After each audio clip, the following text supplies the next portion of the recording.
Oi pessoal, aqui é Marcelo Serrano, estamos em mais um episódio do podcast Talviews. Aquele convite de sempre para você que nos ouve aqui no podcast seguir as outras plataformas. A gente tem criado vários conteúdos complementares no Instagram e os relatórios que a gente publica aqui no Research na área macro ficam disponíveis no Telegram. Bom, hoje a gente volta a falar de bolsa e a ideia é tentarmos medir a temperatura dela a partir da visão de mais de 130 investidores institucionais. Então a gente aqui vai trazer uma atualização da Investment Manager Survey, um levantamento que o time de estratégia aqui do Research faz com gestores de fundos, tanto brasileiros quanto estrangeiros.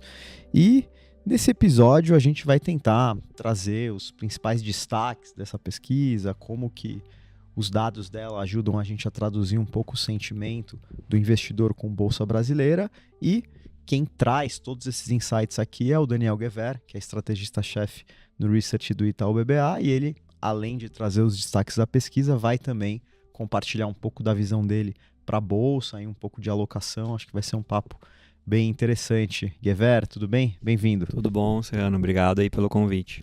Boa, vamos nessa. Cara, para começar, eu acho que vale a gente entender o mood geral dos investidores, né?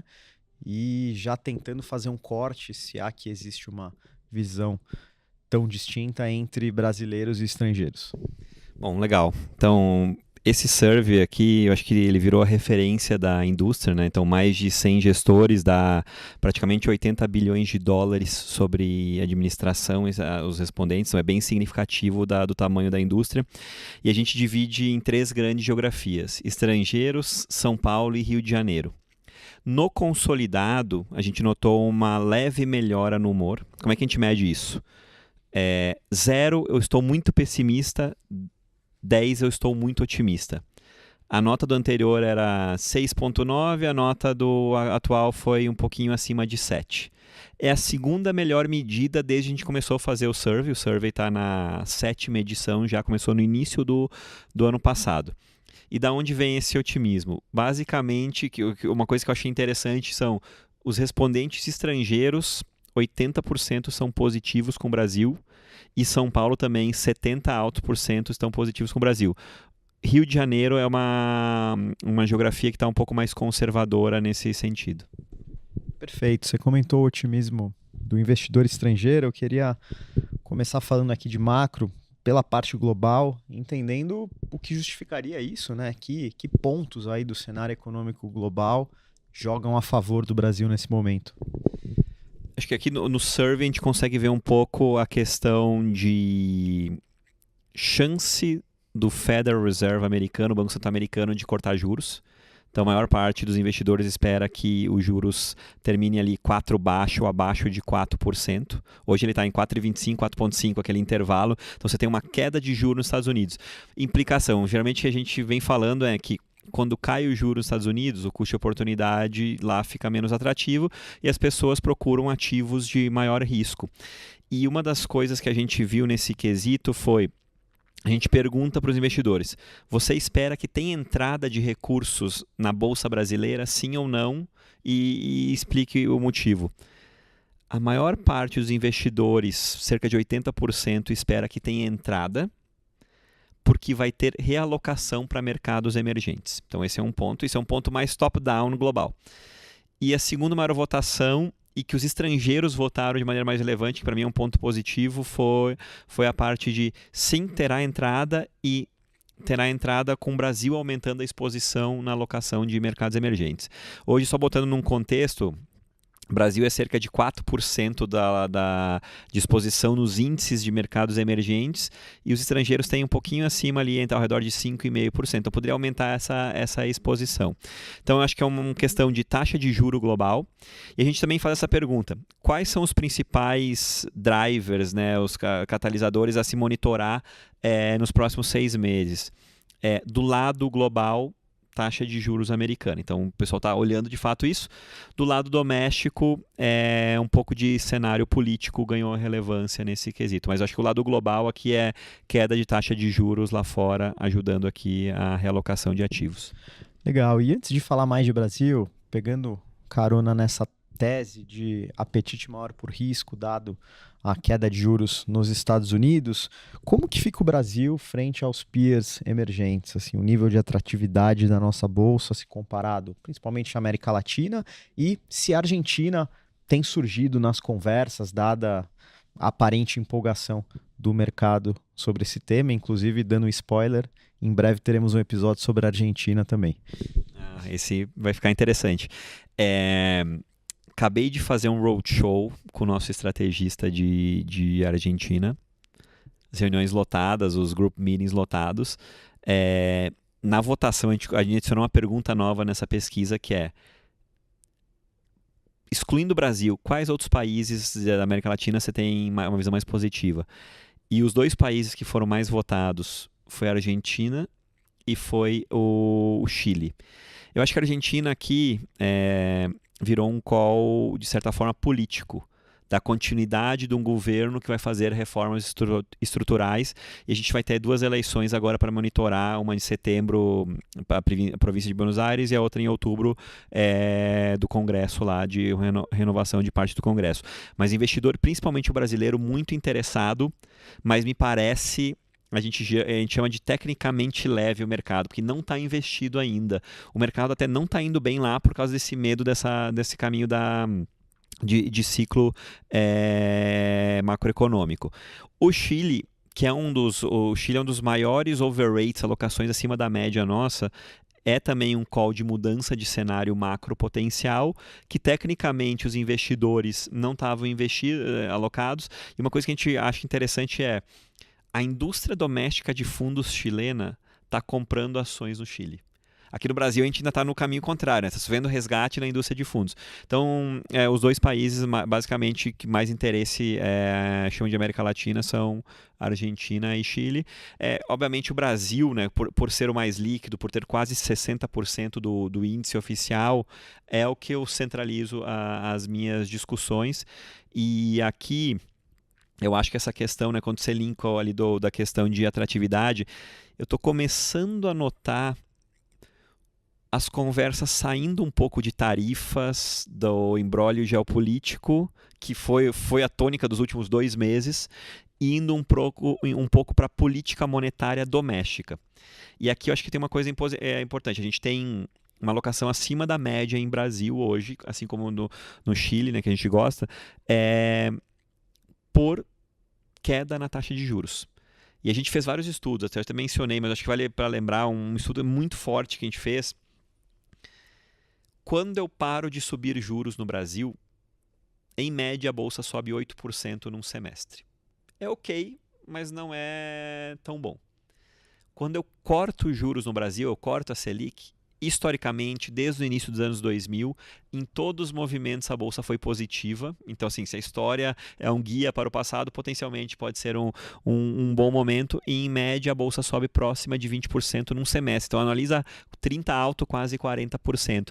Então, eu começo a ver um pouco da interesse do investidor. Eu estou indo agora em setembro visitar grandes investidores institucionais nos Estados Unidos, e para pegar um pouco desse termômetro também ali, se essa questão que o investidor colocou da taxa de juros vai ser relevante nesse quesito. Perfeito. Bom, falando agora de Brasil e aprofundando um pouco a discussão de bolsa, Guever, queria entender sobre setores, né? Se há um consenso ali na amostra que a gente está olhando, se há setores que a turma está mais alocada, quais setores o pessoal prefere evitar, ou se é difícil fazer essa leitura? Acho que dá para fazer 2 extremos, assim. O setor que o investidor ainda é mais overweight, acima da média, ou está mais alocado, é o setor de utility, setor elétrico e saneamento. Perdeu um pouquinho de relevância. Até os investidores adicionaram um pouco que eu chamo de beta nos últimos dias. Mas o utility é o primeiro mais votado. O segundo mais votado é o setor de bancos. Terceiro mais votados é setor financeiro, que não bancos, as empresas de mercado de capitais e as outras de finanças. Quarto setor mais votado, construção civil. E o quinto é consumo e varejo. Isso ponta positiva. Olhando a ponta negativa, Commodities, principalmente siderurgia e mineração, é o setor que as pessoas estão mais subalocadas. Até no mês passado, em julho, foi o melhor setor relativo e foi um pouco daquele, vamos reduzir meu underweight porque tinha piorado a situação. Mas como tem um call de dólar fraco no mundo, e a gente acha que é aqui, né? O real está se valorizando e aqui a situação não. O dólar está fraco no mundo, o DXY lá que são as métricas que se olham. E então, siderurgia e mineração, petróleo são setores com alocação baixa. Da parte doméstica, aqui com alocação baixa, o setor de educação tem pouca alocação. Geralmente porque como é pouco exposto na bolsa, o pessoal fala, não preciso ter uma exposição, meu tracking error, né? O desvio que eu fico no índice não é tão relevante. E daí tem coisas interessantes de geografia. Por exemplo, Rio de Janeiro gosta bastante, em termos relativos, do setor de saúde. Que é lá a Redditor, que é uma das empresas que a gente gosta, acho interessante. São Paulo é uma geografia que gosta bastante de setor de construção civil, Direcional, Cirela, esses nomes. E o estrangeiro gosta bastante de non-bank financials, das empresas de mercado de capital. O estrangeiro, quando ele quer fazer uma exposição na bolsa, geralmente ele procura cíclicos domésticos de qualidade. Então o setor financeiro emerge ali num sentido, então por isso que o estrangeiro votou ali de maneira relevante para o setor financeiro. Boa, aí continuando a falar do micro aqui, pegando a temporada de balanços, a gente consegue extrair alguma tendência, algum ponto que ajuda ou motiva o investidor a pensar nas alocações de forma complementar ao que você já colocou aqui? Eu acho que a temporada de resultado, a gente escreveu até um relatório, se quiserem acompanhar, bem interessante, que a gente chama de RAP dos resultados. A gente olha com profundidade quais empresas conseguiram entregar os resultados acima da média, o que a gente tem visto de alavancagem, o que a gente tem visto de revisão estimativa. Eu acho que a tônica dessa temporada foi uma temporada levemente positiva. Se a gente pensar assim, né, onde é que a gente se encaixa no ciclo econômico? Primeiro trimestre esse ano, economia muito forte e o juro ano contra ano não era tão alto. O segundo trimestre que a gente foi agora, economia forte e o juro ano contra ano ainda alto. Terceiro trimestre, o juro vai estar alto, a economia vai dar uma desacelerada. Eu estou no campo de que a gente tem uma leve revisão negativa para os lucros das empresas. Os investidores estão mais positivos do que eu. Maior parte dos investidores acredita que as estimativas dos analistas sell-sides, os que escrevem relatórios, estão realistas. 20%, 23% acha que tem upside, tem revisão para cima, e 21% acha que tem downside. Então está bem balanceado o risco de estimativa. Eu acho que a temporada foi boa para mostrar que empresas de qualidade conseguiram entregar bons números. Por exemplo, o setor que mais surpreendeu positivamente, e geralmente é o setor mais conservador, foi o setor elétrico. Conseguiram controlar bastante custo e superou as expectativas dos analistas. Inclusive, até essa questão, né, eu vi que vocês fizeram um episódio muito interessante de NVIDIA, falando de inteligência artificial e outras coisas. A gente tem usado inteligência artificial para ler o sentimento dos managements, dos gestores das empresas listadas em bolsa. E o sentimento melhorou na margem, então mostrou um pouco mais de confiança. A gente também usa o 0 a 10. 0, eu estou muito pessimista com o meu negócio, 10, eu estou muito otimista com o meu negócio. A nota ficou próxima de 8, então melhorou bastante o sentimento das empresas. E daí você nota a sutileza, assim, o termo inflação caiu nas menções. Quer dizer que está um pouco menos preocupado nesse restante com inflação. Até uma coisa interessante, que um dos nossos calls de estar acima da média na alocação de Brasil é que a gente acha que a inflação está sob controle relativo. Se você olhar 4, 5 meses atrás, o mercado achava que a inflação de 2025 IPCA iria para 6% praticamente. Hoje o mercado já acha que é próximo de 5%, um pouquinho abaixo de 5%. A gente tem 5,1% no nosso número. Então isso mostrou que está melhorando, está indo nessa direção. Então um pouco menos de inflação. E você olha ainda, um dos fatores ali que a temporada e bastante management mencionou foi cash flow, fluxo de caixa. Então, tem que gerar caixa porque para pagar a alavancagem. A alavancagem da bolsa como um todo, ela não é alta, ela é 1,9 vezes dívida líquida EBITDA. E a gente viu E eu também faço a pergunta no questionário quais são as métricas que você usa para analisar uma empresa? E a que mais aumentou foi geração de caixa forte. Então, acho que o manager das empresas está alinhado com o investidor nesse pensamento ali de focar bastante em geração de caixa. Legal. Falando um pouco de macro Brasil, como os investidores têm olhado, enfim, perspectivas para a política monetária, início de ciclo de corte na Selic, perspectiva de taxa terminal, também a parte fiscal, como que esses assuntos apareceram? A gente incorpora algumas perguntas, assim. Acho que o primeiro aqui, talvez 3 pontos. O primeiro ponto é o fiscal. Aumentou bastante investidor achando que o fiscal piora em 2026. Você pode falar, pô, isso é ruim. Antes no início do ano foi 1/3 achava, agora na pesquisa de maio foi ali 40%, agora praticamente 60% acha que o fiscal piora. Então, na média, ele já está incorporando que o fiscal já está aceitando uma piora do fiscal em 2026. Porém, o que ele vê é curva longa. A gente pergunta, né, o que importa para a Bolsa? Né? A Bolsa tem uma correlação muito grande com a curva de juros longa, porque os analistas fazem aqueles modelos de fluxo de caixa descontados e ficam projetando o fluxo futuro. Então, a curva longa de juros, na média, o termo, né, em inglês duration da Bolsa é 10, 11 anos.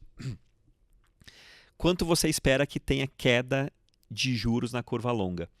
A resposta padrão dos investidores é ter uma queda de cerca de 120 bips, então 1,2 pontos percentuais. Hoje está mais ou menos a curva longa ali próxima de 14, então você iria para 12 alta essa curva longa. Se eles estiverem corretos, isso na minha cabeça é um upside entre 10% e 15% para a Bolsa. Porque a gente tem uma correlação a cada 1 ponto percentual de Bolsa, dá ao redor de 11% ali historicamente de aumento nesse sentido. Perguntamos também quando você começa a precificar uma mudança de cenário macro para pior ou para melhor. O pessoal acha que o mercado começa a precificar isso ao redor do primeiro tri do ano que vem, foi a maior resposta, e agora o quarto tri desse ano foi a segunda maior resposta. Então acho que uma questão ali, eu acho que da minha leitura macro, foi até benigna, assim, no sentido por causa da curva longa. Porque se o pessoal tivesse negativo, eles precificariam que a curva longa ia piorar ao longo do tempo, que foi como a gente teve algumas pesquisas anteriores também.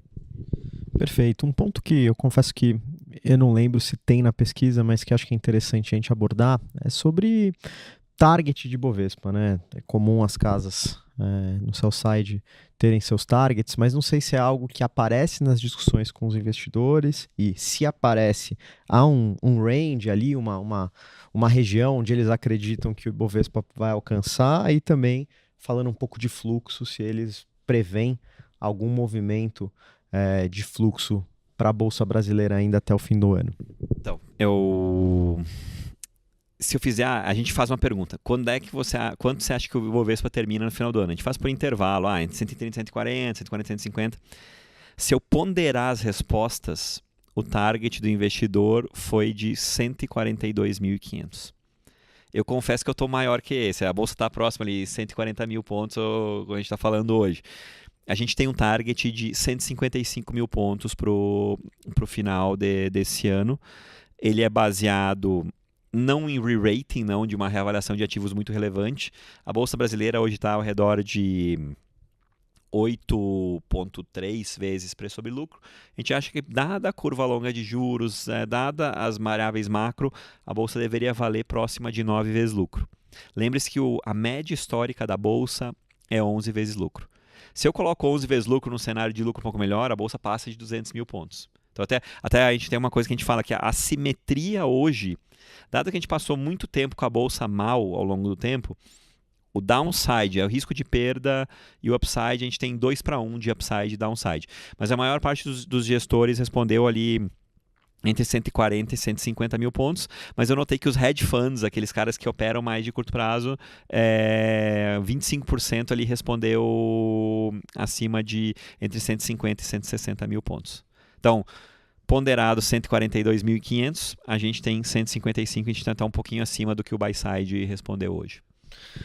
Boa. E acho que para fechar, Guever, a gente sempre faz aquele exercício de stock picking aqui, de olhar alguns papéis que podem se destacar, eu queria fazer mais uma rodada desse exercício, não só capturando um pouco as suas preferências, mas tentando cruzar com as preferências dos investidores, né? Que nomes vocês têm como consenso na preferência, quais são destaques aqui da casa e quais que apareceram assim mais inéditos ali por parte dos investidores. Eu acho que assim, a grande diferença dessa pesquisa versus a pesquisa anterior foi o aumento na preferência por calls do sistema financeiro. Aumentou muito o interesse por Nubank e por BTG. BTG é uma das recomendadas do nosso portfólio. Outra coisa que teve de diferença, o setor elétrico permanece mas ele perdeu um pouco no... A gente faz uma pergunta assim, quais são os seus 3 top picks? Me fala aí 3 ações que você mais gosta. Continua sendo a mais votada, continua sendo o Sabesp. Só que tem uma outra empresa do setor elétrico que aumentou a relevância, que foi a Eletrobras. A gente gosta... Lembre aquele tema, né, que eu sempre falo, né? Estou com receio de investir em bolsa. Comece investindo por o que eu chamo de bond proxy ou infraestrutura. Então, acho que a gente concorda um pouco com a resposta do investidor. A gente continua gostando do Sabesp, continua gostando de Equatorial, a gente gosta de Eletrobras, e uma que aumentou relevância aqui na pesquisa do Buyside também foi Copel. Essa tem uma surpresa, estava meio fora de radar, mas a gente acha interessante. Para quem gosta de dividendo, Copel é uma das melhores pagadoras de dividendo, vai pagar um dividendo de duplo dígito anualizado ali nos próximos anos. Então acho que esse é uma comunalidade, um consenso que a gente concorda. Na parte financeira, Bradesco é um que não teve muita votação relativa, e a gente tem no nosso portfólio recomendado. A gente gosta muito do sistema financeiro aqui porque a gente acha que tem rentabilidade do seu patrimônio boa de longo prazo. E o que entrou nos top 10? Redditor. Lembre-se que eu falava assim, para quem quer uma empresa que cresce um pouco acima da média, mas é um valuation um pouquinho mais alto. Quando eu digo valuation um pouco mais alto, versus Ibovespa. O Redditor é uns 14 vezes lucro, o Ibovespa está ali 8 e pouco. Redditor entrou com as preferências, principalmente no Rio de Janeiro. O pessoal gosta bastante disso. O que saiu do radar recente? Foi a questão de Suzano. Suzano deixou de ser uma das 10 preferências. Eu acho que tem a ver um pouco com aquela questão que o real está se valorizando. A gente tem entre uma das top 10 do nosso portfólio recomendado Suzano. Eu falo que ela é um hedge que você recebe, você não precisa pagar por a proteção. E até a gente fez a pesquisa, qual é a commodity que você espera que tenha o melhor retorno nos próximos 6 meses? Ganhou papel e celulose. Celulose, obviamente, de commodity.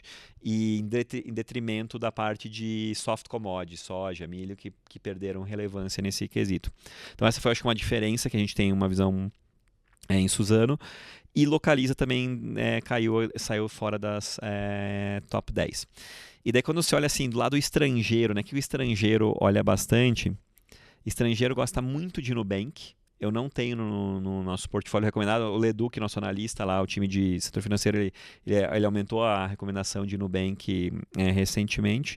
E o estrangeiro continua gostando muito de Meli também, Mercado Livre, que é uma ação que eu não tenho no portfólio de Brasil, mas eu tenho no portfólio de América Latina. Mas se você olhar assim, o primeiro... E o legal assim, é ver as consistências da pesquisa, né? Os setores mais votados que eu falei lá, setor elétrico, bancos e não bank financials, foram também os mais votados quando se olha papel por papel ali nesse quesito. E daí você começa a ver assim sutilezas.